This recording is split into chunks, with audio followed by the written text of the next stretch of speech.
네 애미가 장군이면 내가 혀 깨물고 죽는다던 중대장이 진짜 쓰리스타 군단장 엄마가 나타나자 그 자리에서 오줌을 지리며 파멸하는 참교육 이야기입니다. 여러분들은 어디에서 계시고 어떤 일들을 하고 계신가요? 항상 행복한 일 가득하시길 바랍니다. 구독과 좋아요를 해주시면 더 좋은 사연으로 보답하겠습니다. 대한민국 강원도 화천군. 산세가 험하고 물이 차갑기로 악명 높은 이곳은 겨울이면 영하 30도를 오르내리는 동토의 왕국이다. 그 중에서도 제7보병사단 예하 5연대 2대대 일명 독사대대가 주둔한 GOP 일반 전방 초소 라인은 병사들의 한숨과 눈물로 얼어붙은 땅이었다. 세상과 단절된 이곳은 국방의 의무라는 신성한 이름 뒤에 숨은 야만의 해방구였다. 이등병 강철심은 초소 근무를 마치고 복귀하자마자 생활관 바닥에 머리를 박고 있었다. 얼어붙은 전투화가 발에서 채 녹지도 않았지만 그는 신음소리 한 번 내지 못했다. 그의 앞에는 이소대의 실세이자 악마로 불리는 병장 구자룡이 팔짱을 낀 채 서 있었다. 구자룡은 단순히 후임병을 괴롭히는 것을 넘어 인간의 자존감을 무너뜨리는데 희열을 느끼는 자였다. 강철심, 너는 눈치가 없는 거냐 아니면 뇌가 없는 거냐? 구자룡의 목소리는 낮고 끈적했다. 철심은 바닥에 이마를 댄 채 관등 성명을 댔다. 이병 강철심, 죄송합니다. 죄송하면 군 생활이 끝나냐? 내가 근무 나가기 전에 내 깔깔이방한 내피 데워놓으라고 했지. 근데 왜 이렇게 차가워? 내 몸이 얼어서 동상이라도 걸리면 내가 책임질 거냐? 이유는 터무니없었다. 구자룡은 자신의 방한복을 후임병들이 입고 있거나 품에 안아서 체온으로 데워놓지 않았다는 이유로 트집을 잡고 있었다. 옆에 있던 상병 오달수와 일병들이 킬킬거리며 웃었다. 그들에게 이등병은 사람이 아니라 장난감이었다. 지금 즉시 시정하겠습니다. 시정은 무슨? 이미 기분 잡쳤어. 구자룡은 신고 있던 슬리퍼를 벗어 철심의 뺨을 후려쳤다. 짝 하는 소리가 생활관의 정적을 갈랐다. 철심의 고개가 돌아갔지만 그는 다시 정자세로 머리를 박았다. 야 오달수, 애들 교육을 어떻게 시키는 거야? 소대 분위기가 아주 개판이네. 구자룡이 오달수를 쏘아보자 오달수는 즉시 쇠 파이프처럼 굳어있던 표정을 풀고 비굴하게 웃으며 철심에게 다가왔다. 죄송합니다, 구병장님. 제가 확실하게 교육하겠습니다. 야 강철심, 일어나. 오달수는 철심을 화장실로 끌고 갔다. 화장실 문이 닫히자마자 둔탁한 타격음과 억눌린 비명소리가 새어나왔다. 철심은 주먹을 꽉 쥐고 고통을 참아냈다. 백가죽이 찢어질 듯 아팠고 입안이 터져 피맛이 났지만 그는 울지 않았다. 어머니와의 약속 때문이었다. 그의 어머니 나소륜 중장. 육군사관학교를 수석으로 졸업하고 여군 최초로 전방 군단장에 취임한 입지전적인 인물. 현재 강원도 지역을 관할하는 제2군단을 지휘하는 살아있는 전설이었다. 철심이 입대하던 날 나소륜은 아들의 손을 잡고 말했다. 강철심, 너는 내 아들이기 전에 대한민국의 남자다. 군단장의 아들이라는 배경은 너를 지켜주는 방패가 아니라 너를 더 무겁게 짓누르는 짐이 될 것이다. 신분을 숨기고 바닥에서부터 기어라. 그것이 내가 너에게 내리는 첫 번째 명령이다. 철심은 그 명령을 충실히 따랐다. 훈련소에서도 자대에서도 그는 홀어머니 밑에서 자란 평범한 청년으로 자신을 포장했다. 하지만 그 대가는 혹독했다. 7사단의 험준한 산악지형보다 더 힘든 것은 인간이 인간을 괴롭히는 지옥 같은 내무 생활이었다.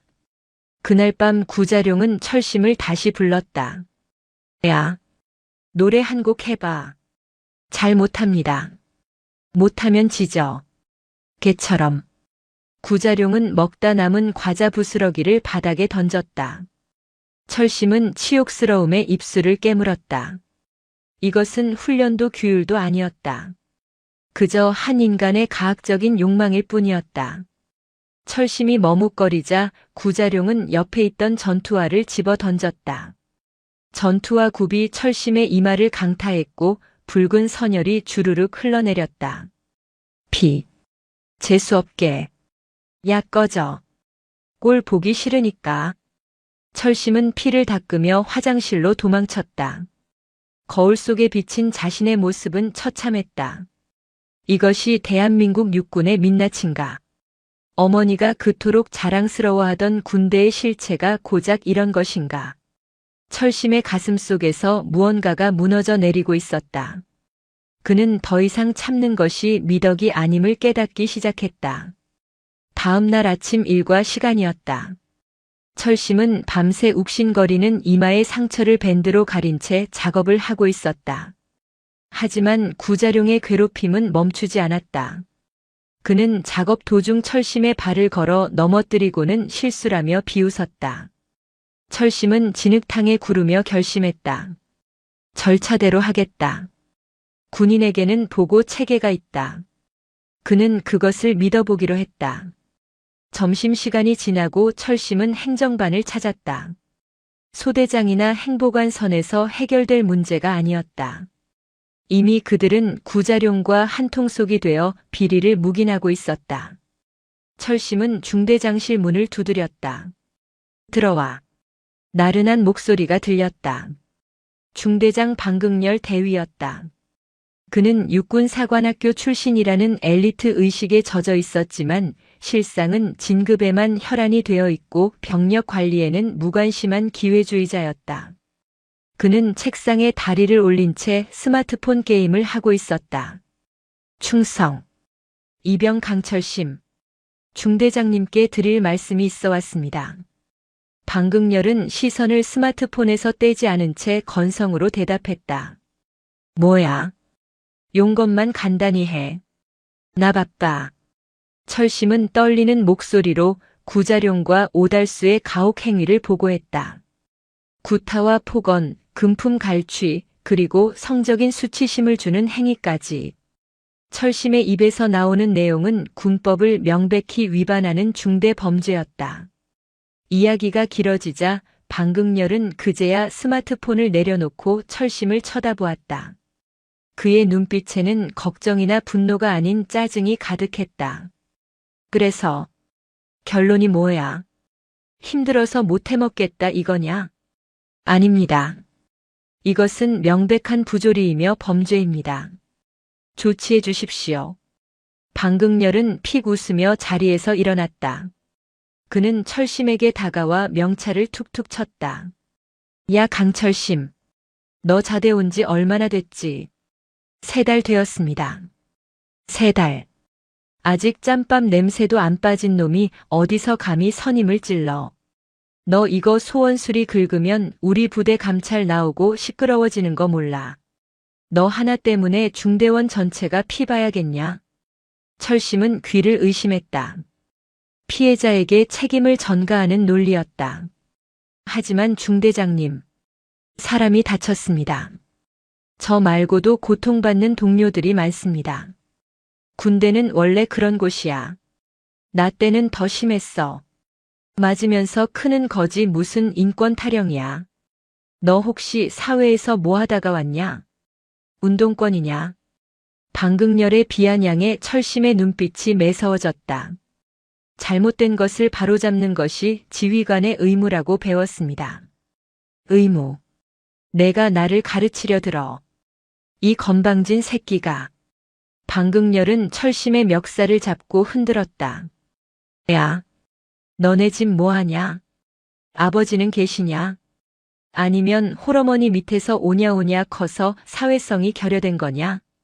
철심의 신상기록부를 대충 훑어봤던 방극렬은 그가 편모스라의 평범한 가정 출신이라고 알고 있었다. 철심은 어머니가 모욕당하는 것을 참을 수 없었다. 말씀 조심해 주십시오. 제 어머니는 군인이십니다.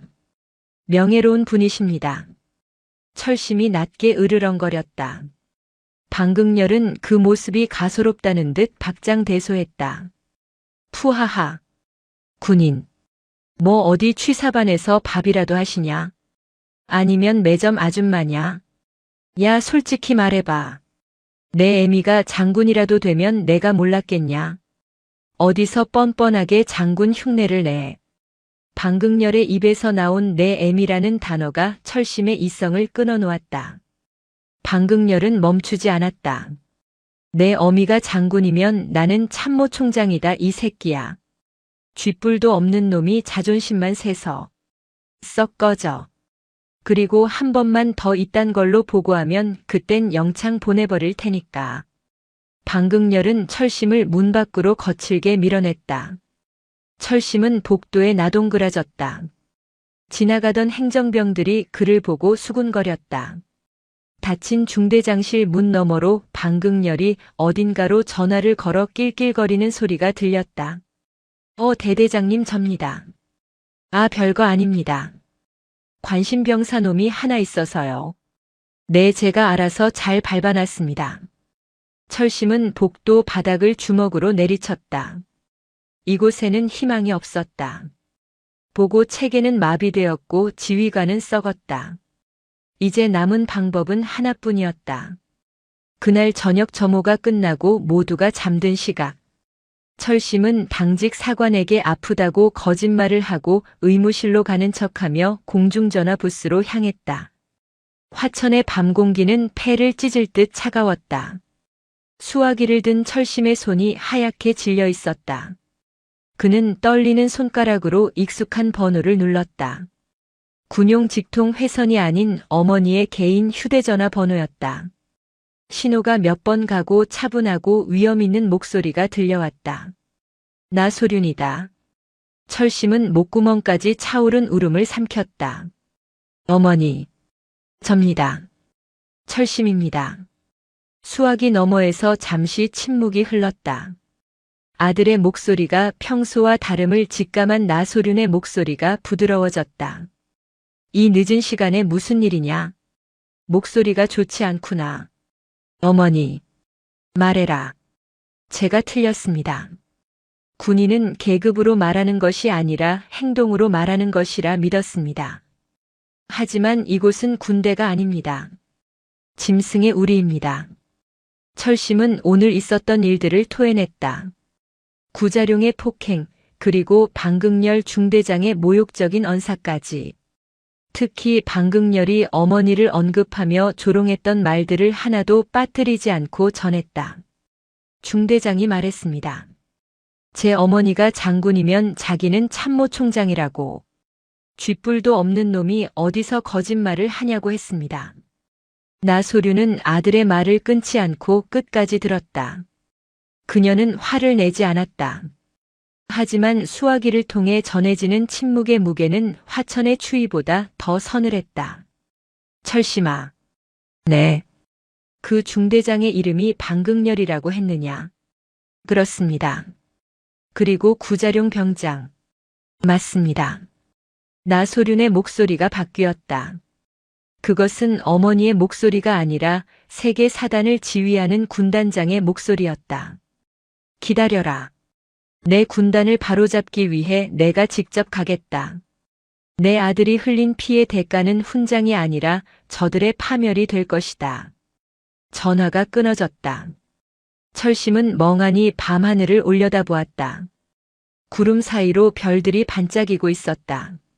하지만 내일 이 부대에 뜰 별은 저 하늘의 별보다 훨씬 더 무겁고 두려운 존재가 될 것이었다. 다음 날 새벽. 제2군단 사령부 춘천.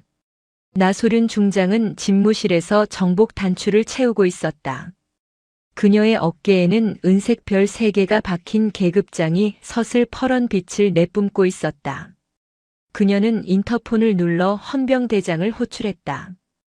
헌병대장. 지금 즉시 기동 타격대와 감찰팀을 소집해라. 행선지는 7사단 5연대 2대대다. 알겠습니다. 군단장님. 헬기를 준비하겠습니다. 아니. 헬기는 내가 탄다. 너희는 육로로 이동해서 부대 외곽을 봉쇄해라. 쥐새끼 한 마리도 빠져나가지 못하게 막아라. 나소류는 책상 위에 놓인 가죽 장갑을 꼈다. 그녀의 눈빛은 전쟁터로 나가는 장수의 그것이었다. 그녀는 자신의 아들이 맞아서 분노한 것이 아니었다. 대한민국 육군의 허리인 최전방 부대가 썩어 문드러져 있다는 사실, 그리고 지휘관이라는 자가 부하의 인권을 짓밟고 있다는 사실에 격분한 것이었다. 방극렬. 감히 내 아들을 넘어 내 군대를 모욕해. 내 놈의 군인 인생은 오늘로 끝이다. 잠시 후 춘천 상공을 가르는 굉음이 울렸다. 군단장 전용 헬기 UH-의육식 블랙호크가 이륙했다. 헬기의 옆면에는 붉은 바탕에 별 3개가 그려진 성판이 선명하게 박혀 있었다. 화천 7사단 5연대 2대대. 아침 점호가 끝나고 병사들이 식당으로 이동하던 중이었다. 갑자기 상공에서 거대한 바람이 불어닥쳤다. 로터 소리가 고막을 찢을 듯 울렸다. 뭐야? 무슨 일이야? 헬기다. 헬기가 온다. 연병장에 있던 병사들이 웅성거렸다. 대대 상황실에서 사이렌이 울렸다. 당직 사관이 뛰쳐나왔다. 성판이다. 3스타다. 군단장님이 오신다. 비명 같은 외침이 퍼졌다. 7사단장 소장도 아니고 군단장 중장이 예고도 없이 최전방 대대에 들이닥친 것이다. 이것은 시찰이 아니었다. 습격이었다. 방극렬 중대장은 숙소에서 자다 깨어 러닝셔츠 차림으로 창밖을 내다봤다. 거대한 블랙호크가 연병장 한복판에 착륙하고 있었다. 모래 폭풍 속에서 헌병들이 먼저 뛰어내려 사방을 경계했다. 그리고 헬기 문이 열리며 검은색 정복을 입은 여인이 내렸다. 나소륜 중장이었다. 그녀가 땅을 밟는 순간 주변의 공기가 얼어붙는 듯 했다. 방극렬은 본능적으로 죽음을 직감했다. 적이 왜 여기에? 그는 어제 철심히 했던 말을 떠올렸다. 제 어머니는 군인이십니다. 설마. 진짜로. 방극렬의 다리가 후들거렸다. 나소륜은 마중 나온 대대장의 경례도 받지 않고 지휘봉으로 막사를 가리켰다. 방극렬 대위 어디 있나? 그녀의 목소리는 확성기를 쓰지 않았음에도 연병장을 쩌렁쩌렁 울렸다. 대대장이 사색이 되어 대답했다. 주 중대장실에 있을 겁니다. 지금 호출하겠습니다. 필요 없다. 내가 간다. 나소륜은 수행원들을 이끌고 중대 막사로 직행했다. 복도에서 마주친 병사들이 기겁하며 벽에 붙어 경례했다. 나소륜은 그들의 눈을 하나하나 맞추며 걸었다. 그 눈빛 속에 담긴 공포와 억압을 읽어냈다. 방극렬은 급하게 전투복을 꿰입고 중대장실 문을 열고 나오려다 나소륜과 정면으로 마주쳤다. 충성. 중대장 대위 방극렬. 방극렬의 목소리가 염소처럼 떨렸다. 나소륜은 그를 싸늘하게 내려다보았다. 자네가 방극렬인가? 참모 총장이 되고 싶다던 그 대위가. 방극렬의 심장이 멎는 것 같았다. 그녀는 모든 것을 알고 있었다. 구 군단장님. 그게 무슨. 비켜. 나소륜은 방극렬을 어깨로 밀치고 중대장실로 들어갔다. 그리고 헌병대장에게 명령했다. 지금 즉시 전 병력을 연병장에 집합시켜라. 열외는 없다. 환자도 들것에 실어서라도 데리고 나와. 잠시 후 5연대 2대대 전 병력이 연병장에 모였다. 살을 애는 칼바람이 불었지만 누구도 추위를 느낄 겨를이 없었다. 단상 위에 선 나소륜의 분노가 더 뜨거웠기 때문이다. 나소륜은 마이크를 잡았다. 나는 제2군단장 나소륜 중장이다. 오늘 나는 내 부하들을 점검하러 온 것이 아니다. 내 부하들을 괴롭히는 기생충들을 잡으러 왔다. 그녀의 시선이 맨 앞줄에 서 있는 구자룡과 오달수에게 꽂혔다. 그리고 그 옆에 고개를 숙이고 서 있는 아들 강철심을 바라보았다. 아들의 이마에 붙은 밴드와 터진 입술이 눈에 들어왔다. 나소륜의 눈썹이 꿈틀했다. 이병 강철심. 앞으로 나와라. 철심이 대열에서 뛰어나와 단상 아래 섰다. 이병 강철심. 나소류는 단상에서 내려와 아들 앞으로 다가갔다. 모든 병사와 간부들이 숨을 죽이고 지켜보았다. 나소류는 손을 들어 아들의 상처를 어루만졌다. 많이 아팠겠구나. 괜찮습니다. 군단장님. 아니, 괜찮지 않다. 부하가 아프면 지휘관도 아픈 법이다. 더구나 그 부하가 내 아들이라면 더더욱. 내 아들. 그 단어가 연병장에 울려 퍼지는 순간 구자룡은 다리에 힘이 풀려 주저앉았다. 방극렬은 입을 벌린 채 굳어버렸다. 병사들은 귀를 의심했다. 저 고문관 취급받던 강철심이 군단장의 아들이었다니. 나소류는 뒤를 돌아 방극렬과 구자룡을 손가락으로 가리켰다. 저자들을 당장 체포해라. 혐의는 특수가혹행위, 직권남용, 그리고 상관 모독이다. 헌병들이 들이닥쳐 구자룡과 방극렬을 제압했다. 군단장님, 억울합니다. 저는 몰랐습니다. 한 번만 용서해 주십시오. 방극렬이 울부짖으며 끌려갔다. 나소류는 차갑게 일갈했다. 내가 몰랐던 것은 죄가 아니다. 하지만 알려고 하지 않았던 것, 그리고 약자의 호소를 짓밟은 것은 용서받지 못할 죄악이다. 내가 뱉은 말대로 내 아들이 장군 아들이라 온 것이 아니다. 대한민국 군인의 명예를 지키기 위해 군단장이 온 것이다. 화천의 하늘 아래 검은 별의 심판이 시작되었다. 칠사단은 이제 발칵 뒤집힐 것이다. 이것은 끝이 아니라 거대한 폭풍의 시작이었다. 화천의 겨울밤은 길고 잔인했다. 오연대 이대대 연병장에 내린 헬기는 떠났지만 나소륜 군단장이 남기고 간 폭풍은 이제 막 시작되고 있었다. 나소륜은 군단 사령부로 복귀하지 않았다. 그녀는 칠사단 헌병대 조사실을 임시 지휘소로 삼았다. 헌병대 건물 지하 취조실의 공기는 습하고 차가웠다. 철제 책상 하나와 의자 2개가 놓인 그곳에 방극렬 대위가 앉아 있었다. 몇 시간 전만 해도 병사들 위에서 군림하던 중대장의 기세는 온데간데 없었다. 그는 수갑을 찬 손을 허벅지 사이에 끼우고 덜덜 떨고 있었다. 나소륜이 취조실 문을 열고 들어갔다. 그녀는 군화 굽소리를 내며 방극렬의 맞은편에 앉았다. 그녀는 아무 말도 하지 않았다. 그저 서류철 하나를 책상 위에 툭 던져놓고 방극렬을 뚫어지게 응시할 뿐이었다. 그 침묵은 고함보다 더 큰 공포였다. 군단장님, 잘못했습니다. 제가 잠시 미쳤었습니다. 진급 욕심에 그만. 방극렬이 울먹이며 변명을 시작했다. 나소류는 손을 들어 그의 말을 막았다. 진급 욕심이라. 재미있는 변명이군. 자네가 내 아들을 모욕해서 내가 화난 줄 아나. 나소류는 서류철을 펼쳤다. 그 안에는 이대대의 회계 장부 사본과 병영식당 부식 수령 내역이 들어있었다. 이병 강철심의 증언에 따르면 병장 구자룡은 후임들의 월급을 갈취했을 뿐만 아니라 부식으로 나오는 컵라면과 냉동식품을 외부로 빼돌려 인근 민가에 팔아넘겼다고 하더군. 그리고 자네 방극렬 대위. 자네는 그 사실을 알고도 눈 감아주는 대가로 구자룡에게 매달 상납금을 받았지. 방극렬의 얼굴이 백지장처럼 하얗게 질렸다. 그것이.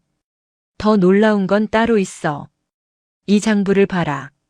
대대급에서 소비되어야 할 유류와 난방용 등유가 실제 사용량보다 30%나 더 청구되어 있더군. 그런데 병사들은 춥다고 아우성이다. 그 사라진 기름은 다 어디로 갔나? 나소륜의 눈빛이 매섭게 빛났다. 이것은 단순한 가혹행위 사건이 아니었다. 최전방 부대에서 조직적으로 이루어지고 있는 군수물자 횡령 사건이었다. 방극렬과 구자룡은 꼬리일 뿐 몸통은 더 위에 있었다. 마지막 기회다. 자네 뒤에 누가 있나? 대대장인가? 아니면 연대장인가? 입을 열면 자네는 옷을 벗는 선에서 끝내주지. 하지만 끝까지 입을 다문다면 군 교도소에서 남은 인생을 썩게 만들어주마. 방극렬은 갈등했다. 하지만 나소륜의 기백에 눌린 그는 결국 입을 열었다. 연대장님입니다. 오연대장 황보천 대령님이 시키셨습니다. 지역 유지인 화천건설 사장과 결탁해서 빼돌린 기름을 건설 현장으로 넘기라고. 나소륜은 미간을 찌푸렸다. 황보천 대령. 그는 육군본부 인사참모부장인 공무혁 중장의 직계 라인이었다. 공무혁 중장은 나소륜과 사관학교 동기이자 차기 육군 참모총장 자리를 두고 경쟁하는 라이벌이었다. 판이 커졌다. 같은 시각 옆방에서는 구자룡 병장이 조사를 받고 있었다. 그는 헌병 수사관 앞에서 콧물 눈물을 쏟으며 빌고 있었다. 살려주십시오. 저는 그냥 시키는 대로 했습니다. 애들이 말을 안 들어서 군기를 잡으려고 했던 겁니다. 수사관은 싸늘한 표정으로 구자룡이 괴롭혔던 피해자들의 진술서를 들이밀었다. 군기 잡는다는 놈이 애들 성기를 만지고 부모님 욕을 해. 너는 군인이 아니라 양아치다. 너 때문에 정신과 치료를 받는 병사가 3명이야. 넌 구속이다. 구자룡이 끌려나가는 소리가 복도에 울려 퍼졌다. 다음 날 7사단 전체에 비상이 걸렸다. 나소륜 군단장의 명령으로 2군단 감찰부가 오연대를 급습했다. 연대장실, 대대장실, 행정반, 유류고, 탄약고 할 것 없이 이잡듯 뒤졌다. 황보천 대령은 집무실에서 감찰관들에게 저항하다가 헌병들에게 양팔이 붙들려 끌려나갔다. 이건 월권이야. 나소륜. 내가 감히 나를 건드려. 내가 누군지 알아. 황보천의 고함 소리는 공허했다. 나소륜은 창밖으로 그 모습을 지켜보며 주먹을 꽉 쥐었다. 한편 의무대에서 치료를 받고 내무반으로 복귀한 강철심은 가시방석에 앉은 기분이었다. 동료들의 시선이 달라졌다. 전날까지 그를 벌레 보듯 하던 선임들은 이제 그의 눈치만 살피며 슬금슬금 피했다. 후임들은 그를 어려워하며 말을 걸지 못했다. 야 철심아. 아니 강철심 일병님. 물 좀 드시. 철심을 괴롭히던 일병 하나가 존댓말을 쓰며 물을 떠왔다. 철심은 씁쓸하게 웃었다. 하지 마십시오. 저는 그냥 일병 강철심입니다.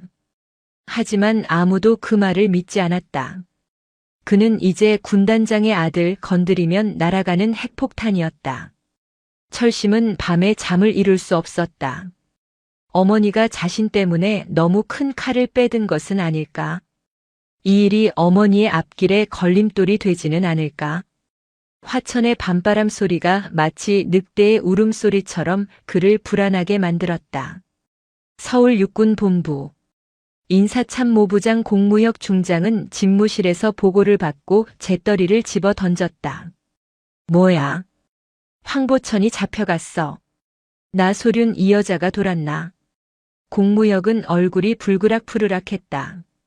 황보천은 자신의 자금줄인 화천건설과의 연결고리였다. 그가 입을 열면 자신의 비자금 장부까지 드러나는 것은 시간 문제였다. 차장님, 여론을 이용해야 합니다. 옆에 있던 보좌관이 속삭였다. 여론. 네. 나소륜 중장이 헬기를 타고 아들 부대에 가서 행패를 부렸다는 식으로 소문을 내는 겁니다. 아들 바보 장군의 갑질. 이거면 국민들이 아주 좋아할 먹잇감입니다. 감찰의 정당성을 희석시키고 나소륜을 도덕적으로 매장시켜야 합니다. 공무혁의 입가에 비열한 미소가 번졌다. 그래. 그거야. 맹수에게는 덫을 놓아야지. 언론사 국방부 출입 기자들에게 소스 뿌려. 아주 자극적으로. 일주일 뒤 대한민국은 나소륜이라는 이름으로 들끓기 시작했다. 하지만 그것은 영웅에 대한 찬사가 아니었다. 단독 나소륜 2군단장, 아들 면회 위해 군 헬기 사적 이용 논란 충격 내 아들 건드리면 죽는다. 군단장의 도 넘은 모정 사설 공과 사는 구분해야. 스타 장군의 빗나간 아들 사랑. 신문 일면과 인터넷 포털 사이트는 나소륜을 비난하는 기사로 도배되었다. 공무역 중장 일파가 뿌린 찌라시는 사실관계를 교묘하게 비틀어 나소륜을 권력을 남용해 아들을 황제군 복무시키려는 헬리콥터 맘으로 둔갑시켰다. 그녀가 적발한 유류 횡령 사건과 가혹 행위의 실상은 쏙 빠진 채 오로지 헬기, 아들, 협박이라는 키워드만 부각되었다. GOP 철책 근무를 서던 병사들조차 수군거렸다. 야, 뉴스 봤냐? 강철심 걔네 엄마 완전 갑질 대박이라던데. 아들 하나 때문에 연대장까지 날렸다며. 무서워서 군 생활하겠냐? 철심은 근무를 서면서도 고개를 들 수 없었다. 억울했다. 어머니는 정의를 구현했을 뿐인데 세상은 어머니를 욕하고 있었다. 그는 초소 안에서 주먹으로 벽을 쳤다. 손등이 까져 피가 났지만 아픔조차 느껴지지 않았다. 아닙니다. 우리 어머니는 그런 분이 아닙니다. 철심이 울먹이며 말했지만 동료들은 차가운 눈빛으로 그를 외면했다. 그 시각 2군단 사령부, 국방부 조사본부 수사관들이 나소륜의 집무실에 들이닥쳤다. 나소륜 중장님, 직권 남용 및 군 작전 규정 위반 혐의로 압수수색 영장이 발부되었습니다. 수사관들이 서류를 쓸어 담고 컴퓨터를 분리했다. 나소륜은 집무실 한가운데 서서 그 광경을 지켜보았다. 그녀의 표정은 동요하지 않았다. 그녀는 이미 예상하고 있었다. 썩은 살을 도려내려 하면 그 세균들이 발악하며 온몸을 공격해 온다는 것을. 마음대로 해라. 하지만 내 책상 두 번째 서랍에 있는 오연대 비리 조사 보고서는 건드리지 마라. 그건 내가 캔 증거물이다. 죄송합니다만 모든 것이 압수 대상입니다. 수사관은 비웃으며 보고서까지 가방에 챙겨 넣었다. 증거를 인멸하려는 속셈이었다. 나소륜은 헌병대장에게 눈짓을 했다. 하지만 헌병대장조차 고개를 숙이며 시선을 피했다. 이미 상부의 압력이 들어온 것이다. 그녀는 철저히 고립되었다. 그날 밤 나소륜은 관사로 돌아와 위스키 한 잔을 따랐다. 텔레비전에서는 패널들이 나와 그녀를 성토하고 있었다. 저런 사람이 군단장이라니 나라 망신입니다. 즉각 해임하고 옷을 벗겨야 합니다. 나소륜은 쓴 술을 들이켰다. 그때 복부에서 극심한 통증이 밀려왔다. 마치 불에 달군 쇠꼬챙이가 내장을 휘젓는 듯한 고통이었다. 그녀는 가슴을 부여잡고 바닥에 쓰러졌다. 최근 몇 달간 소화가 안 되고 등 쪽이 아팠지만 경무 때문이라 생각하고 진통제로 버텨왔었다. 하지만 이번 통증은 달랐다. 식은땀이 비 오듯 쏟아졌고 눈앞이 캄캄해졌다. 그녀는 떨리는 손으로 휴대전화를 집어들려 했지만 의식이 흐릿해지며 전화기를 놓쳤다. 쿵. 그녀의 머리가 바닥에 부딪혔다. 다음 날 아침 전속부관이 쓰러져 있는 나소륜을 발견했다. 강철심은 부대 행정반에서 뉴스를 보고 있었다. 속보 나소륜 2군단장 자택서 쓰러진 채 발견. 병원 긴급 이송 앵커 과도한 스트레스 때문인지 아니면 수사를 피하기 위한 쇼인지 의견이 분분합니다. 어머니. 철심은 비명을 지르며 뛰쳐나가려 했다. 하지만 새로운 중대장이 그를 막아섰다. 어디가? 근무 시간이다. 비켜주십시오. 어머니가 쓰러지셨습니다. 병원에 가야 합니다. 앉아. 위에서 명령 내려왔다. 너 외부 접촉 금지야. 지금 나가면 탈영으로 간주한다. 중대장은 냉정했다. 공무형 라인이 꽂아 넣은 새로운 지휘관이었다. 철심은 분노로 온몸을 떨었다. 당신들이 군인입니까? 사람이 죽어가는데.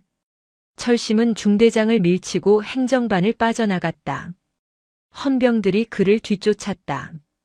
잡아! 저 새끼 잡아! 철심은 연병장을 가로질러 달렸다. 위병소가 보였다. 하지만 위병소 바리케이드 앞에는 무장한 헌병들이 총을 겨누고 있었다. 멈춰라. 더 오면 쏜다. 철심은 멈추지 않았다. 쏴라. 차라리 쏴라. 어머니를 보지 못한다면 살아도 산 게 아니다. 탕. 공포탄 소리가 하늘을 갈랐다. 철심은 헌병들에게 달려들어 몸싸움을 벌였다. 이거나 어머니한테 갈 거야. 비키라고. 4명의 헌병이 철심을 덮쳐 눌렀다. 철심은 흙바닥에 얼굴이 처박힌 채 울부짖었다. 그의 손톱이 흙을 파고들어 피가 맺혔다. 어머니, 어머니. 그의 절규는 화천의 찬 바람에 흩어졌다. 멀리서 까마귀 떼가 불길하게 울었다. 권력이라는 거대한 벽 앞에 이등병 강철심은 무력한 개미에 불과했다. 서울 국군수도병원 VIP 병동. 나소류는 산소호흡기에 의지한 채 누워 있었다. 병실 밖에는 기자들이 진을 치고 있었고 병실 안에는 정막만이 감돌았다. 의사가 차트를 보며 고개를 저었다. 나소륜의 곁을 지키던 전속부관 최태민 소령이 물었다. 상태가 어떻습니까? 과로입니까? 의사는 한참을 망설이다 입을 열었다. 췌장암입니다. 사기입니다. 이미 간과 복막으로 전이 되었습니다. 최 소령은 망치로 머리를 맞은 듯 비틀거렸다. 수술은요? 너무 늦었습니다. 항암 치료를 해도 길어야 3개월입니다. 마음의 준비를 하셔야 합니다. 그때 나소륜이 눈을 떴다. 그녀는 산소 마스크를 벗어내며 갈라진 목소리로 말했다. 들었다. 3개월이라고. 군단장님, 깨어나셨습니까? 최소령이 눈물을 글썽이며 다가갔다. 나소륜은 링거줄을 뽑으려 했다. 일어나야 해. 아직 할 일이 남았다. 안 됩니다. 절대 안정하셔야 합니다. 안정? 내가 누워있는 동안 저 승냥이 놈들이 내 아들을 물어뜯고 있어. 내가 죽는 건 상관없지만 철심이가 다치는 건 볼 수 없다. 나소류는 억지로 몸을 일으켜 앉았다. 고통이 밀려왔지만 이를 악물고 참았다. 최소령. 당장 공무역에게 연락해. 거래를 제한한다고. 거래라니요? 내가 모든 혐의를 인정하고 옷을 벗겠다. 그리고 내 아들 거는 내가 과잉 보호에서 버린 촌국이라고 자백하겠다. 대신 철심이는 건드리지 말라고 해라. 그리고 오연대 이대대 병사들에 대한 징계도 철회하라고 해. 군단장님, 그건 자살 행위입니다. 명예를 다 버리시겠다는 겁니까? 내 명예는 이미 땅에 떨어졌다. 하지만 내 아들의 인생은 아직 창창해. 내가 마녀가 되어 죽어야 철심이가 피해자가 된다. 그래야 저놈들이 철심이를 불쌍히 여겨 살려줄 거야. 죽은 사자의 새끼는 건드리지 않는 법이니까. 나소륜의 눈에서 눈물이 흘러내렸다. 그것은 공포의 눈물이 아니라 자식을 위해 자신을 기꺼이 제물로 바치려는 어미의 숭고한 결이었다. 며칠 뒤 특별 면회가 허용되어 강철심이 헌병의 감시하에 병실로 들어왔다. 철심은 수갑을 찬 채였다. 탈영 미수 혐의 때문이었다. 어머니. 철심이 침대 곁으로 다가와 무릎을 꿇었다. 나소류는 앙상해진 손으로 아들의 수갑을 만지작거렸다. 꼴이 이게 뭐냐? 군인이 되라고 했지 범죄자가 되라고 했냐? 나소륜이 호통을 쳤지만 목소리에는 힘이 없었다. 죄송합니다. 정말 죄송합니다. 울지 마라. 사내 자식이. 나소륜은 아들을 똑바로 쳐다보았다. 철심아, 잘 들어라. 나는 이제 군복을 벗는다. 그리고 곧 죽는다. 철심의 눈이 커졌다. 무슨 말씀이십니까? 죽다니요. 췌장암이란다. 얼마 안 남았다. 철심은 오열하며 어머니의 배에 얼굴을 묻었다. 저 때문입니다. 저 때문에 스트레스 받으셔서. 아니야. 내 탓이 아니다. 이건 내 운명이다. 하지만 나는 그냥 죽지 않을 거다. 나소류는 베개 밑에서 작은 녹음기 하나를 꺼내 철심의 손에 쥐어주었다. 수갑 때문에 손을 벌리기 힘들었지만 억지로 쥐어주었다. 이 안에 내가 조사한 오연대 비리 자료와 공무역의 육성이 담긴 도청 파일이 있다. 원본이다. 이걸로 어머니의 누명을 벗을 수 있습니까? 아니. 이걸 지금 터뜨리면 너도 죽고 나도 개죽음 당한다. 공무역은 아직 힘이 세다. 내가 죽고 세상이 나를 잊고 내가 무사히 전역해서 힘을 기를 때까지. 그때까지 기다려라.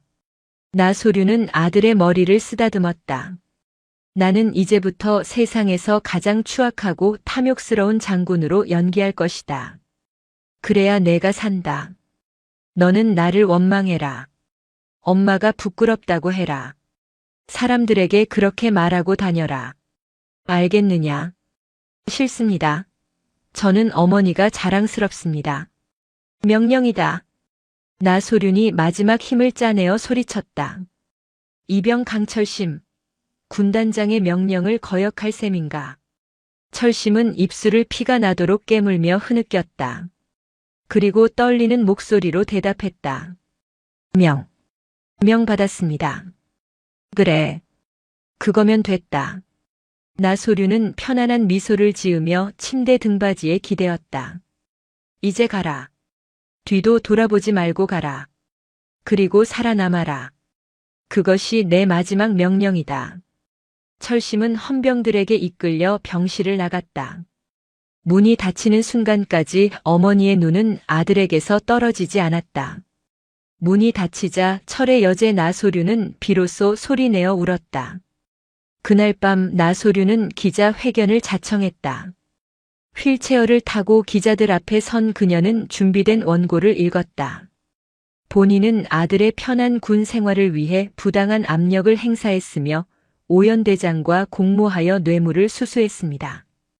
이 모든 것은 저의 탐욕에서 비롯된 일입니다. 그녀의 거짓 자백이 전파를 타는 순간 대한민국은 그녀에게 돌을 던졌다. 공무역 중장은 집무실에서 와인을 마시며 그 방송을 보고 웃었다. 잘 가라 나소륜. 친구여. 하지만 그는 몰랐다. 그녀가 심어놓은 작은 씨앗 하나가 언젠가 거대한 나무가 되어 자신의 목을 조여올 것임을. 나소륜 군단장의 장례식은 초라했다. 대한민국 육군 역사상 최초의 여성 군단장이자 전설적인 지휘관의 마지막 길치고는 너무나 쓸쓸했다. 공무역 중장 일파의 공작으로 그녀는 비리 장군으로 낙인 찍혔고 조문객들의 발길은 뚝 끊겼다. 빈소를 지키는 것은 수갑을 찬 채 임시형 집행정지로 나온 상주 강철심과 강제 전역 당한 전속부관 최태민뿐이었다. 화장터의 불길이 거세게 타오를 때 철심은 눈물을 흘리지 않았다. 타오르는 불꽃 속에서 어머니의 마지막 명령이 환청처럼 들려왔기 때문이다. 철심아, 너는 나를 원망해라. 세상에서 가장 불쌍하고 찌질한 아들이 되어라. 그것만이 내가 살 길이다. 어머니의 유골함은 국립묘지가 아닌 화천의 비목공원 근처 이름 없는 수목장에 안치되었다. 철심은 흙을 덮으며 입술을 깨물었다. 피가 배어나왔다. 이것은 장례가 아니었다. 훗날 치러질 거대한 복수국의 서막이었다. 일주일 후 철심은 7사단 5연대 2대대로 복귀했다. 헌병대 호송차에서 내리는 그의 발목에는 보이지 않는 족쇄가 채워져 있었다. 위병소를 통과하는 순간 철심은 표정을 지웠다. 총기 있는 눈빛을 감추고 어깨를 구부정하게 늘어뜨렸다. 초점 없는 동공, 반쯤 벌어진 입. 영혼이 부서진 폐인의 모습이었다.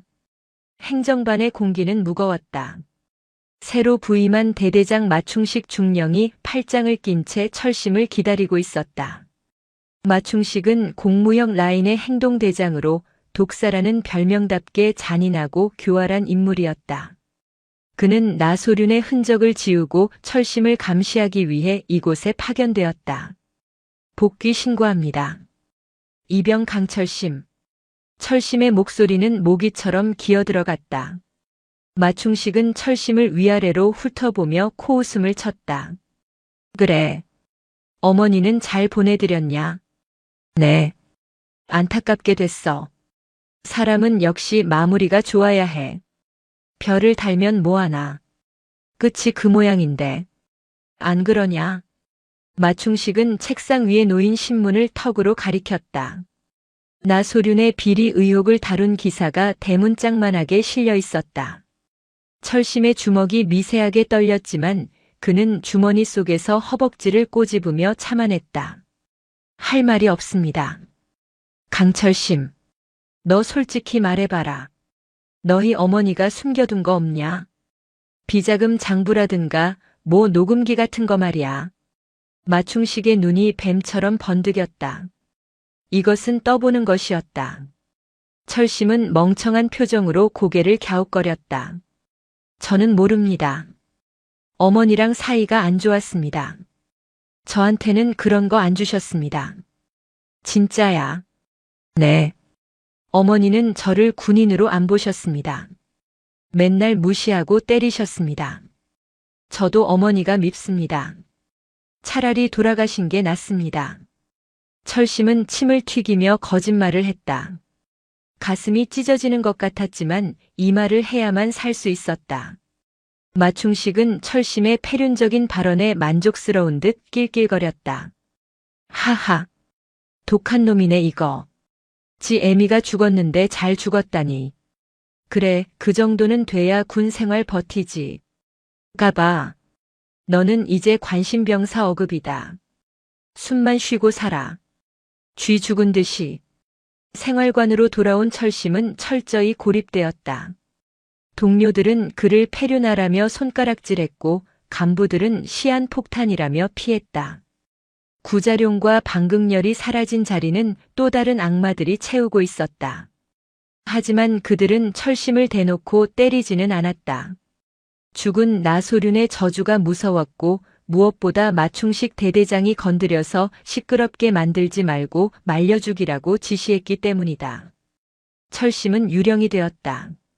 일과 시간에는 가장 더러운 오물 처리장 청소를 도맡아 했고 훈련 때는 가장 무거운 군장을 맸다. 그는 불평 한마디 하지 않았다.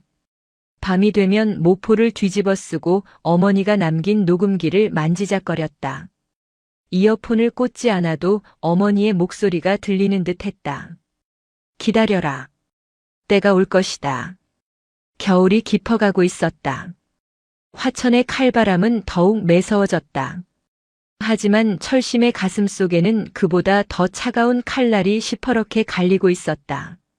그는 낮에는 멍청한 이등병이었지만 밤에는 누구보다 예리한 눈으로 부대에 썩은 환부를 관찰했다. 마충식 대대장과 화천건설의 유착관계, 보급관의 횡령, 그리고 간부들의 나태함. 철심의 머릿속에는 그 모든 것이 데이터베이스처럼 축적되고 있었다. 해가 바뀌어 철심은 일병으로 진급했다. 겉보기에 그는 완벽하게 적응한, 아니 체념한 병사였다. 마충식 대대장도 처음에 의심을 거두고 철심을 쓸만한 노예 정도로 생각하기 시작했다. 이것이 철심이 노리던 바였다. 경계가 느슨해진 틈. 어느 날 부대에 민간업체의 트럭이 들어왔다. 화천건설 로고가 박힌 트럭이었다. 표면적으로는 막사 보수 공사를 위한 자재 반입이었지만 철심의 눈은 트럭의 서스펜션을 놓치지 않았다.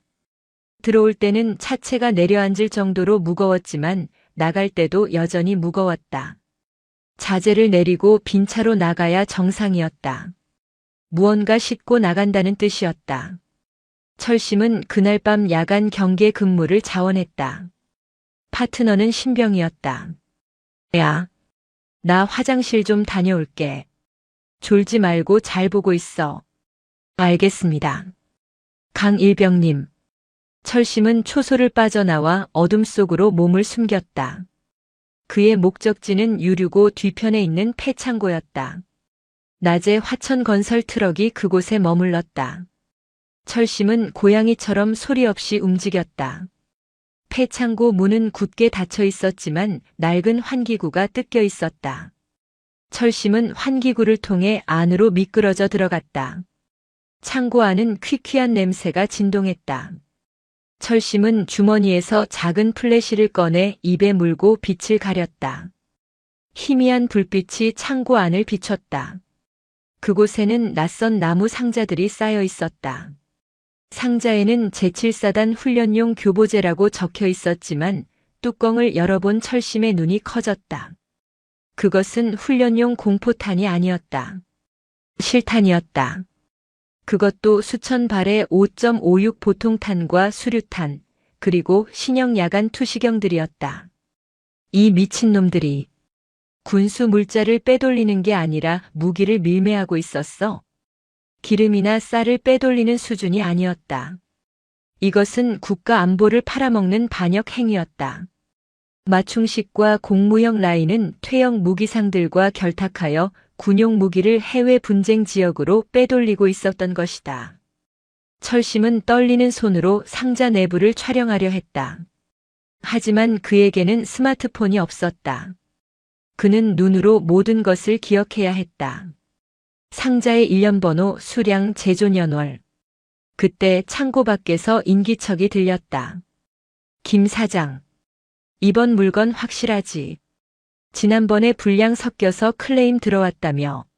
마충식의 목소리였다. 그리고 걸걸한 목소리의 남자가 대답했다. 걱정 마십시오, 대대장님. 이번엔 어급으로만 골랐습니다. 공 장군님께는 제가 따로 입금해드렸습니다.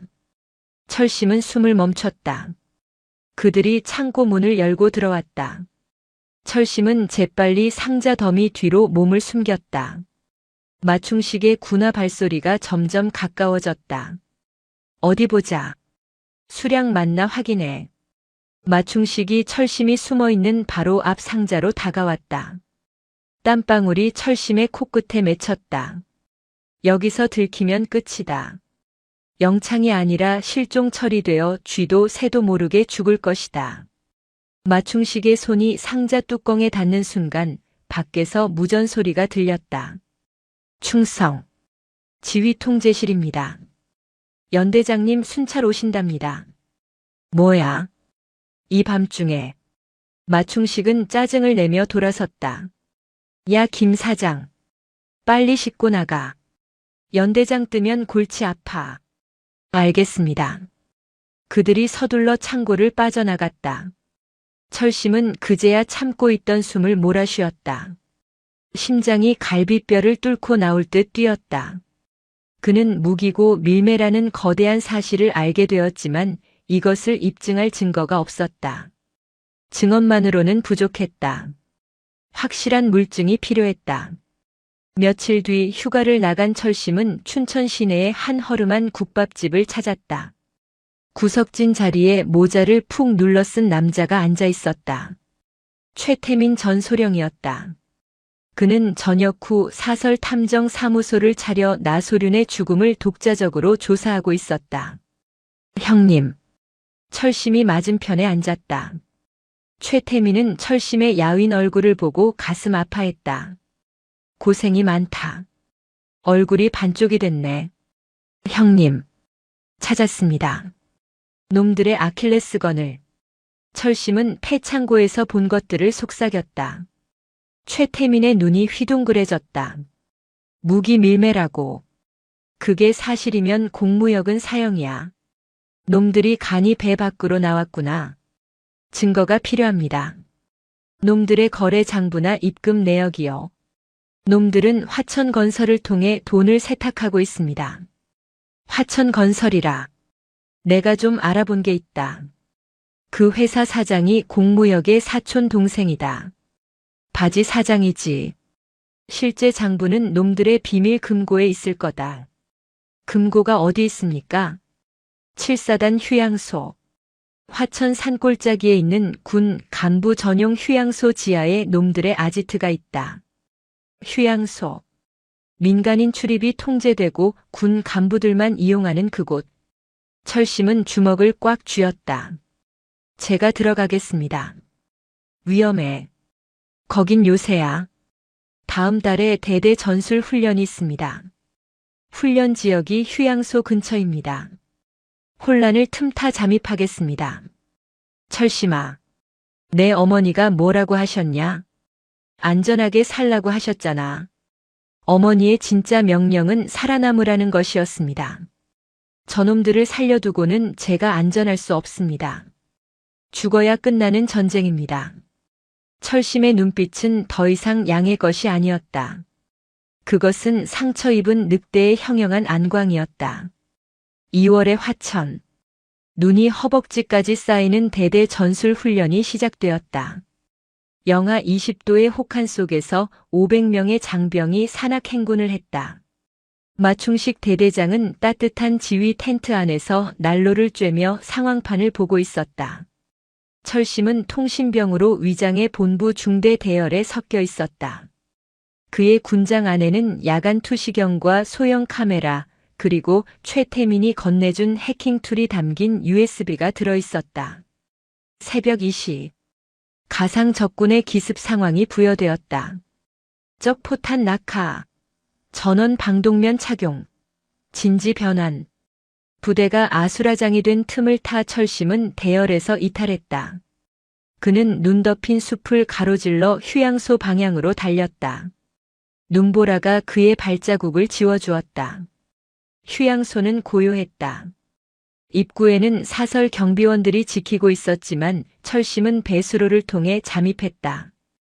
도면은 최태민이 구해준 덕분에 머릿속에 있었다. 지하 1층 보일러실 뒤편에 비밀문이 있었다.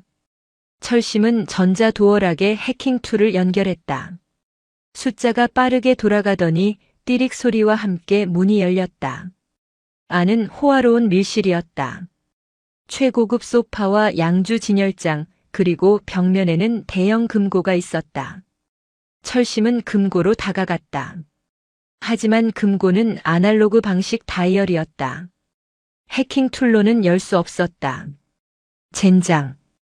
그때 책상 위에 놓인 서류 뭉치가 눈에 들어왔다. 20XX 년도 14분기 화천건설거래 명세서 대외비. 금고 안은 아니었지만 책상 위에 방치된 서류만으로도 충분했다. 놈들은 자신들의 왕국이 너무나 안전하다고 믿었기에 보안에 소홀했던 것이다.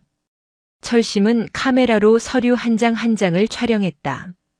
총기 일련 번호와 해외 바이어의 이름, 입금된 스위스 은행 계좌번호까지. 모든 것이 명백했다. 촬영을 마치고 나가려는데 밖에서 웅성거리는 소리가 들렸다. 대대장님, 훈련 중에 여기 오셔도 됩니까? 아, 시끄러워. 추워서 몸 좀 녹이려고 왔다. 여자들은 준비됐어? 마충식이었다. 훈련 상황을 팽개치고 술과 여자를 즐기러 비밀 아지트로 온 것이다. 철심은 밀실 안옷장에 몸을 숨겼다. 옷장 틈으로 마충식과 화천건설 사장, 그리고 낯선 여자들이 들어오는 것이 보였다. 하하. 공 장군님 곧 참모총장 되신다. 그러면 우리는 돈방석에 앉는 거야. 마충식은 양주를 들이키며 떠들었다. 철심은 숨소리조차 내지 못했다. 옷장 안은 좁았고 먼지가 많았다. 재채기가 나올 것 같았지만 입을 틀어막았다. 그들은 1시간 넘게 술판을 벌였다. 철심의 다리에 쥐가 났다. 그때 마충식의 전화가 울렸다. 연대장님. 네. 상황 발생이요? 아, 네네. 지금 바로 지휘소로 가겠습니다. 마충식이 전화를 끊고 욕설을 내뱉었다. A씨. 김 사장. 나 가봐야겠다. 여기서 좀 놀다가. 네, 들어가십시오. 마충식이 나가고 김 사장은 술에 취해 소파에 골아떨어졌다. 여자들도 옆방으로 들어갔다. 기회였다. 철심은 옷장에서 나와 조용히 밀실을 빠져나갔다. 하지만 복도 끝에서 경비원과 마주쳤다. 누구냐? 경비원이 곤봉을 꺼내 들었다. 철심은 망설이지 않고 달려들었다. 이등병 시절부터 다져온 악바리 근성과 특공 무술이 본능적으로 나왔다. 철심은 경비원의 명치를 가격하고 다리를 걸어 넘어뜨렸다. 경비원이 쓰러지자 철심은 전속력으로 달렸다. 잡아! 침입자다! 비상벨이 울렸다. 휴양소 전체가 깨어났다. 철심은 눈보라치는 산속으로 몸을 던졌다. 뒤에서 사냥개들이 짖는 소리가 들려왔다. 철심은 구르고 넘어지며 산을 내려왔다. 훈련 중인 본대와 합류해야 했다. 알리바이가 필요했다. 그는 3km를 미친 듯이 달려 아군 진지 근처에 도착했다. 숨이 턱끝까지 차올랐다. 그는 눈밭에 뒹굴어 전투복을 엉망으로 만들고 얼굴에 숯검정을 칠했다. 그리고 헐떡이며 참호 속으로 뛰어들었다. 강일병, 너 어디 갔었어? 통신병이 자리를 비우면 어떡해? 선임병이 소리쳤다. 죄송합니다. 배가 너무 아파서 설사를 하느라 길을 잃었습니다. 철심은 바지를 추스르는 신용을 하며 연기했다. 다행히 훈련 상황이 급박해 선임병은 더 따지지 않았다. 철심은 품속의 카메라를 확인했다. 무사했다. 이 작은 메모리 카드 안에 거대한 악의 제국을 무너뜨릴 핵폭탄이 들어있었다. 다음 날 아침 훈련 종료와 함께 부대로 복귀했다. 마충식은 피곤한 기색이 역력했다. 그는 휴양소에 침입자가 있었다는 보고를 받았지만 설마 자신의 부대원일 거라고는 상상도 못했다. 며칠 뒤 서울 육군본부. 대강당에서 전군 주요 지휘관 회의가 열리고 있었다. 공무역 중장을 비롯한 군 수뇌부가 모두 모인 자리였다. 공무역은 단상에 올라 연설을 시작했다. 존경하는 전우 여러분. 우리 군은 그 어느 때보다 청렴하고 강합니다. 과거 나소륜 중장과 같은 비리 군인은 이제 없습니다. 그가 나소륜의 이름을 언급하며 조롱하는 순간 대강당 스크린의 화면이 지직거렸다. 준비된 PPT 자료 대신 낯선 영상이 재생되었다. 흔들리는 화면, 어두운 창고, 그리고 선명하게 찍힌 무기 박스와 일련번호. 이어서 마충식과 김 사장의 목소리가 흘러나왔다. 공 장군님께는 제가 따로 입금해 드렸습니다. 이번 물건 확실하지? 해외로 나가는 거. 장내는 순식간에 아수라장이 되었다. 공무역은 말을 잇지 못하고 입을 뻐끔거렸다. 이게 뭐야? 꺼. 당장 끄라고. 하지만 영상은 멈추지 않았다. 화천건설 비밀 장부와 스위스 계좌 내역이 연이어 송출되었다. 동시에 국방부 기자실에는 제2군단장 고 나소륜의 아들이 보내는 진실의 편지라는 제목의 이메일이 전송되었다. 그 안에는 나소륜이 남긴 공무역의 육성 녹음 파일과 철심이 목숨 걸고 찍은 사진들이 첨부되어 있었다. 방송국들은 정규 방송을 중단하고 속보를 내보냈다. 긴급 속보 육군 수뇌부 조직적 무기 밀매 포착. 공무역 중장 연루 의혹 단독 고 나소륜 장군, 비리 덮어쓴 채 희생. 진실 드러나다. 화천 오연대 2대대 행정반. 뉴스를 보던 마충식 대대장은 전화기를 떨어뜨렸다. 끝났다. 그는 창밖을 내다보았다. 연병장 구석에서 눈을 치우고 있는 강철심이 보였다. 철심은 빗자루를 멈추고 행정반 창문을 올려다보았다. 그리고 마충식과 눈이 마주쳤다. 철심은 천천히, 아주 천천히 입꼬리를 올렸다. 그의 웃음은 섬뜩할 정도로 차가웠다. 그것은 양의 탈을 벗어던진 늑대의 포효였다. 그날 오후 헌병대 차량 수십 대가 부대로 들이닥쳤다. 하늘에는 헬기가 떴다. 이번에는 거짓이 아닌 진짜 정의의 심판이 내려오고 있었다. 화천의 겨울은 끝날 줄을 몰랐다. 하지만 오연대 2대대의 공기는 이미 달라져 있었다. 육군 본부 대강당에서 폭로 영상이 터진 직후 대대는 폭풍 전야의 고요함에 휩싸였다. 모든 통신망이 마비되었고 위병소는 봉쇄되었다. 이것은 외부의 침입을 막기 위함이 아니라 내부의 적을 가두기 위한 조치였다. 대대장실. 마충식 중령은 미친 사람처럼 서류를 파쇄기에 집어넣고 있었다. 그의 손은 덜덜 떨렸고 이마에서는 식은땀이 비오듯 쏟아졌다. 이게 아니야. 이렇게 끝날 리가 없어. 공 장군님이, 차기 총장님이 나를 버릴 리가 없어. 그는 중얼거렸다. 파쇄기가 과열되어 멈추자 그는 라이터를 꺼내 서류 뭉치에 불을 붙이려 했다. 하지만 손이 너무 떨려 불이 붙지 않았다. 그는 욕설을 내뱉으며 서류를 바닥에 내동댕이 쳤다. 그때 대대장실 문이 벌컥 열렸다. 누구야? 들어오지 말라고 했잖아. 마충식이 고개를 돌려 소리쳤다. 문 앞에 서 있는 것은 부관이나 당직 사관이 아니었다. 일병 강철심이었다. 철심은 전투복을 단정하게 입고 헌병 완장을 차고 있었다. 그의 뒤로는 무장한 국방부 조사본부 요원들이 서 있었다. 강철심. 마충식의 눈동자가 흔들렸다. 내 놈이. 서류를 태워도 소용없습니다, 대대장님. 이미 모든 원본 데이터는 국방부 검찰단과 언론사에 넘어갔습니다. 화천건설 비밀장부, 무기 밀매 내역, 그리고 당신이 휴양소에서 벌인 추잡한 파티 영상까지 전부 다. 철심의 목소리는 건조했다. 분노도 조롱도 없었다. 그저 사형 선고를 낭독하는 재판관의 목소리 같았다. 마충식은 책상 서랍을 열었다. 그곳에는 KO 권총이 있었다. 그는 권총을 꺼내 철심을 겨누었다. 죽어. 너만 없었으면, 너랑 내 어미만 아니었으면. 조사본부 요원들이 총을 겨누며 진입하려 했지만 철심이 손을 들어 제지했다.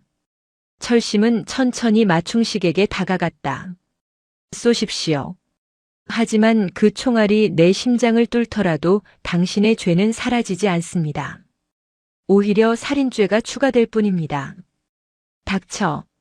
다가오지 마. 마충식은 뒷걸음질 쳤다. 벽에 등이 닿았다. 그는 자신이 쏜 총알보다 철심의 눈빛이 더 두려웠다. 그 눈빛은 인간의 것이 아니었다. 지옥에서 돌아온 복수귀의 눈빛이었다. 어머니가 말씀하셨습니다. 군인은 명예를 먹고 산다고. 당신은 군인이 아닙니다. 군복 입은 장사치, 아니 도둑놈일 뿐입니다. 철심은 마충식의 코앞까지 다가갔다. 마충식의 손가락이 방아쇠에 걸렸다. 타앙. 총소리가 대대장실을 울렸다. 하지만 쓰러진 것은 철심이 아니었다. 마충식이었다. 철심이 순식간에 마충식의 손목을 꺾어 총구를 천장으로 향하게 했고 동시에 다리를 걸어 그를 제압한 것이다. 철심은 바닥에 엎어진 마충식의 등을 무릎으로 눌렀다. 그리고 그의 귀에 대고 나직하게 속삭였다. 이건 우리 어머니가 당신에게 주는 마지막 선물입니다. 감옥에서 평생 썩어가며 당신이 무슨 짓을 했는지 뼈저리게 후회하십시오. 요원들이 달려들어 마충식에게 수갑을 채웠다. 마충식은 개처럼 끌려나가면서도 악을 썼다. 강철심. 내가 나가면 너 죽여버릴 거야. 공 장군님이 가만히 있지 않을 거라고. 철심은 옷매무새를 다듬으며 창밖을 보았다. 연병장에는 수십 대의 헌병 차량이 도열해 있었다. 마충식뿐만이 아니었다. 부식 횡령에 가담한 행보관, 가혹 행위를 방조한 소대장들, 그리고 무기 밀매를 도운 간부들이 줄줄이 포승줄에 묶여 나오고 있었다. 서울 육군 본부의 상황은 더 처참했다. 공무혁 중장은 집무실 문을 걸어 잠그고 농성 중이었다. 그는 국방장관의 전화도 대통령실의 전화도 받지 않았다. 그의 책상 위에는 반쯤 비운 양주병과 수면제가 놓여 있었다. 나소륜. 독한 년. 죽어서까지 나를 물고 늘어져. 공무역은 헛웃음을 지었다. 그는 자신이 쌓아 올린 철옹성이 이렇게 허무하게 무너질 줄 몰랐다. 그는 마지막으로 어딘가에 전화를 걸었다. 여보세요. 김 대표. 나야. 비자금 계좌 지금 당장 세탁해. 그리고 나 좀 빼내줘.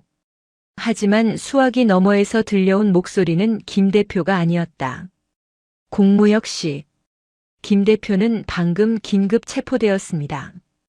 당신의 통화 내용은 지금 실시간으로 녹음되고 있습니다. 문 열고 나오십시오. 특수임무대가 진입하기 1분 전입니다. 전화가 끊어졌다. 공무역은 전화기를 떨어뜨렸다. 쾅, 쾅. 집무실 문이 부서질 듯 울렸다. 공무역은 창문을 열고 아래를 내려다보았다. 수많은 기자들이 카메라를 들고 자신을 찍고 있었다. 그는 뛰어내릴 용기도 없었다. 결국 문이 부서지고 헌병 특수임무대가 들이닥쳤다. 대한민국 육군 서열 3위, 차기 참모총장 유력 후보였던 공무역은 양팔이 꺾인 채 짐승처럼 제압당했다. 그의 어깨에 달린 별 3개는 이미 빛을 잃은 고철 덩어리에 불과했다. 화천의 밤하늘에 눈이 내리기 시작했다. 철심은 텅 빈 연병장에 홀로 서 있었다. 뺨에 와닿는 눈송이가 차가웠지만 가슴속에 응어리는 뜨겁게 녹아내리고 있었다. 보셨습니까, 어머니? 놈들이 무너졌습니다. 당신의 군단이 다시 깨끗해졌습니다. 철심은 밤하늘을 향해 거수 경례를 올렸다. 눈물이 볼을 타고 흘러내렸지만 닿지 않았다. 그것은 슬픔의 눈물이 아니라 승리의 눈물이었다. 봄이 오고 있었다. 하지만 서울중앙지법 대법정의 공기는 여전히 한겨울처럼 차가웠다. 세기의 재판이라 불리는 방산 비리 및 무기 밀매 사건의 결심 공판이 열리는 날이었다. 방청석은 기자들과 시민들로 가득 찼고 법원 밖에서는 엄정한 처벌을 요구하는 시위대의 함성이 들려왔다. 피고인석에는 수의를 입은 공무역과 마충식, 그리고 화천건설 대표 등이 앉아 있었다. 그들의 모습은 초라했다. 한때 장군님, 대대장님이라 불리며 권력을 휘두르던 위용은 찾아볼 수 없었다. 검사가 자리에서 일어나 공소 사실을 낭독했다. 피고인 공무역은 국가 안보를 책임지는 고위 장성으로서 자신의 지위를 이용해 군수 물자를 횡령하고 무기를 밀매하여 막대한 부당 이득을 취했습니다. 또한 자신의 범죄를 은폐하기 위해 고 나소륜 중장에게 누명을 씌우고 그 아들에게까지 가혹 행위를 사주했습니다. 이는 단순한 비리가 아니라 반역 행위입니다. 검사는 사형을 구형했다. 방청석에서 환호와 박수가 터져 나왔다. 공무역은 고개를 숙인 채 아무 말도 하지 못했다. 이어서 증인 신문이 이어졌다. 재판장이 증인을 호명했다. 증인 강철심 일병. 앞으로 나오세요. 철심이 증인석에 앉았다. 그는 정복을 입고 있었다. 가슴에는 어머니가 달아주지 못한 약장들이 달려 있었다. 변호인이 철심을 공격하기 시작했다. 증인은 피고인들에게 개인적인 원한이 있죠. 어머니의 죽음 때문에 증거를 조작하거나 과장했을 가능성이 있지 않습니까? 철심은 침착하게 대답했다. 원한은 있습니다. 하지만 증거는 조작되지 않았습니다. 여기 제출된 영상과 장부는 제 목숨을 걸고 확보한 진실입니다.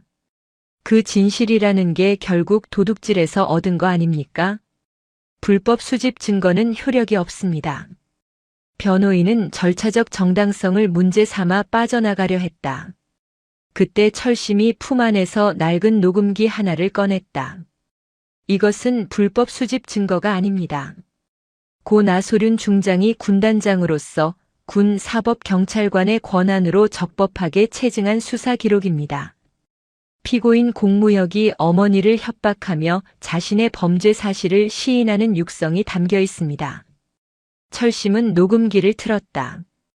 법정에 공무역의 목소리가 울려 퍼졌다. 나소륜. 좋은 말로 할 때 덮어. 내가 무기 좀 팔아먹었다고 나라가 망하냐. 너랑 내 아들 평생 먹고 살게 해줄게. 아니면 너도 죽고 내 아들도 죽는 거야. 변호인은 입을 다물었다. 공무역은 얼굴을 감싸 쥐었다. 움직일 수 없는 증거였다. 판사가 판결문을 읽어 내려갔다. 피고인 공무역에게 무기징역을 선고한다. 피고인 마충식에게 징역 20년을 선고한다. 또한 피고인들의 전 재산을 몰수하고 계급을 박탈한다. 땅, 땅, 땅. 법봉 소리가 울리는 순간 철심은 긴 숨을 토해냈다. 끝났다. 길고 길었던 전쟁이 드디어 끝났다. 재판이 끝나고 철심이 법원을 나서자 수많은 플래시가 터졌다. 강철심 일병님, 한 말씀 부탁드립니다. 어머니의 명예가 회복되었습니다. 기분이 어떠십니까? 철심은 마이크 앞에 섰다. 그는 잠시 하늘을 올려다보았다. 구름 사이로 햇살이 비치고 있었다. 오늘의 판결은 저의 승리가 아닙니다. 정의를 위해 목숨을 바치신 고 나소륜 장군의 승리입니다. 그리고 묵묵히 나라를 지키는 모든 정직한 군인들의 승리입니다. 부디 제 어머니를 비리 장군이 아니라 군대를 사랑했던 참군인으로 기억해 주십시오. 다음 날 국방부는 공식 브리핑을 통해 고 나소륜 중장의 징계를 전면 무효화하고 명예를 회복시켰다. 또한 그녀에게 태극무 공훈장을 추서하고 국립현충원 장군 묘역으로의 이장을 결정했다. 이장식이 열리는 날 대전 현충원에는 수천 명의 인파가 모였다. 이번에는 초라한 장례식이 아니었다. 육군장으로 엄수되었으며 국방장관과 육군참모총장을 비롯한 전군의 별들이 모여 그녀에게 경례했다. 철심은 어머니의 유골함을 들고 영결식장으로 들어섰다. 군악대의 장송곡이 울려 퍼졌다. 21발의 조총이 발사되었다. 묘역 앞에 선 철심은 유골함을 안장하고 그 위에 흙을 뿌렸다. 그리고 어머니가 생전에 그토록 아꼈던 지휘봉을 함께 묻었다. 어머니, 이제 편히 쉬십시오. 늑대들은 모두 사라졌습니다. 어머니가 지키고자 했던 군대는 이제 안전합니다. 그때 누군가 철심의 어깨를 잡았다. 전속부관이었던 최태민이었다. 그는 복직되어 중령 계급장을 달고 있었다. 철심아, 장군님이 보시면 정말 기뻐하실 거다. 내가 해냈다. 아닙니다, 형님. 어머니가 하신 겁니다. 저는 그저 어머니의 명령을 따랐을 뿐입니다. 철심은 묘비에 새겨진 글귀를 어루만졌다. 대한민국 육군 중장 나소륜. 정의를 위해 싸우다 여기 잠들다. 비석은 차가웠지만 철심의 손끝에는 어머니의 온기가 느껴졌다. 그는 이제 더 이상 숨지 않아도 되었다. 거짓말을 하지 않아도 되었다. 그는 당당한 나소륜의 아들이자 대한민국 육군 일병 강철심이었다. 계절은 완연한 봄이 되었다. 화천의 산하도 연두빛으로 물들었다. 7사단 5연대 2대대 위병소 앞 벚꽃이 흐드러지게 피어 있었다. 강철심 병장의 저녁날이었다. 그는 어머니의 사건 이후 남은 복무 기간을 모두 채우겠다고 자청했다. 주변에서는 조기 전역을 권유했지만 그는 거절했다. 군복을 입고 시작한 일은 군복을 입고 마무리하고 싶습니다. 그것이 그의 뜻이었다. 행정반에서 전역 신고를 마친 철심은 더블백을 메고 연병장으로 나왔다. 전체 차렷. 강 병장님께 대하여 경례. 후임들이 도열하여 그를 배웅했다. 그들의 눈빛에는 진심 어린 존경이 담겨 있었다. 철심은 그들의 경례를 받으며 미소 지었다. 고맙다. 다들 몸 건강히 전역해라. 나라 지키느라 고생이 많다. 위병소를 걸어 나오는 철심의 발걸음은 가벼웠다. 지난 2년의 시간이 주마등처럼 스쳐 지나갔다. 지옥 같았던 이등병 시절, 어머니의 죽음, 복수를 위한 잠입, 그리고 승리. 그 모든 기억이 저 굳게 닫힌 철문 뒤로 남겨졌다. 위병소 밖에는 검은 세단 한 대가 서 있었다. 최태민 중령이 차에 기대어 그를 기다리고 있었다. 타라. 집까지 태워다 주마. 아닙니다, 형님. 혼자 가고 싶습니다.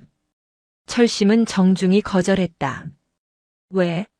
어디 갈 데라도 있어? 네. 꼭 가봐야 할 곳이 있습니다. 그리고 어머니가 원하셨던 게 있습니다. 원하셨던 거? 평범함이요. 버스 타고 걸어 다니고 남들처럼 밥 먹는 거요. 저는 오늘부터 아주 평범한 민간인 강철심으로 살 겁니다. 최태민은 빙그레 웃으며 고개를 끄덕였다. 그래. 장군님이 원하시던 게 바로 그거였지. 잘 가라 철심아. 밥 한번 먹자. 최태민이 떠나고 철심은 시외버스 터미널까지 걸었다. 따뜻한 봄바람이 그의 짧은 머리카락을 스쳤다. 길가에 핀 개나리가 그에게 손을 흔드는 것 같았다. 터미널 근처 허름한 순대 국밥집에 들어갔다. 점심시간이라 식당은 북적거렸다. 아무도 그를 알아보지 못했다. 그는 그저 전역한 예비역 병장 중 하나일 뿐이었다. 이모, 여기 순대국밥 특 하나요? 네, 총각 전역했나 보네. 고생했어. 고기 많이 넣어줄게. 주인아 주머니의 인심 좋은 목소리에 철심은 웃었다. 잠시 후 뚝배기 가득 김이 모락모락 나는 국밥이 나왔다. 철심은 국물을 한 숟가락 떠먹었다. 뜨겁고 진한 맛이 식도를 타고 내려갔다. 맛있다. 그는 혼잣말을 했다. 눈물이 핑 돌았다. 이 평범한 밥 한 끼. 어머니는 이 평범한 행복을 아들에게 주기 위해 자신의 모든 것을 바쳤다. 권력도 명예도 목숨까지도. 철심은 밥을 말아 개걸스럽게 먹었다. 눈물과 콧물이 범벅이 되었지만 멈추지 않았다. 그것은 슬픔이 아니라 삶에 대한 감사함이었다. 식사를 마친 철심은 버스에 몸을 실었다. 창밖으로 화천의 풍경이 멀어졌다. 그는 주머니에서 낡은 지갑을 꺼냈다. 지갑 속에는 어머니와 함께 찍은 유일한 사진 한 장이 들어있었다. 임관식 때 정복을 입은 어머니가 어린 철심을 안고 환하게 웃고 있는 사진이었다. 어머니, 저 전역했습니다. 철심은 사진 속 어머니에게 말을 걸었다. 이제 복학해서 공부도 하고 연애도 하고 여행도 다닐 겁니다. 남들 다 하는 거 하면서 그렇게 심심하게 살 겁니다. 버스 라디오에서 경쾌한 팝송이 흘러나왔다. 승객들은 졸거나 스마트폰을 보고 있었다. 아무런 일도 일어나지 않는 평화로운 오후였다. 철심은 창문에 머리를 기대고 눈을 감았다. 꿈속에서 어머니가 나타났다. 그녀는 군복이 아닌 하얀 원피스를 입고 있었다. 철심아, 밥 먹었니? 어머니가 물었다. 네, 아주 많이 먹었어요. 그래. 그럼 됐다. 잘 살아라. 나의 사랑하는 아들. 어머니는 환하게 웃으며 빗속으로 사라졌다. 철심은 꿈속에서도 미소 지었다. 버스가 터널을 빠져나오자 눈부신 햇살이 차 안으로 쏟아져 들어왔다.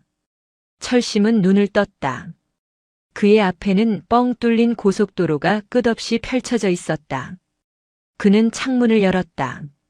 시원한 바람이 가슴속까지 들어왔다. 출발이다. 강철심은 크게 숨을 들이마셨다.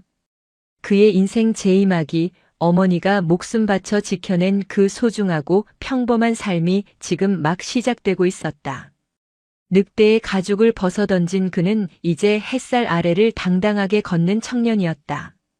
별들의 전쟁은 끝났고 땅 위의 평화는 영원할 것이다. 오늘도 요지경 사연을 잘 들어주셔서 감사합니다.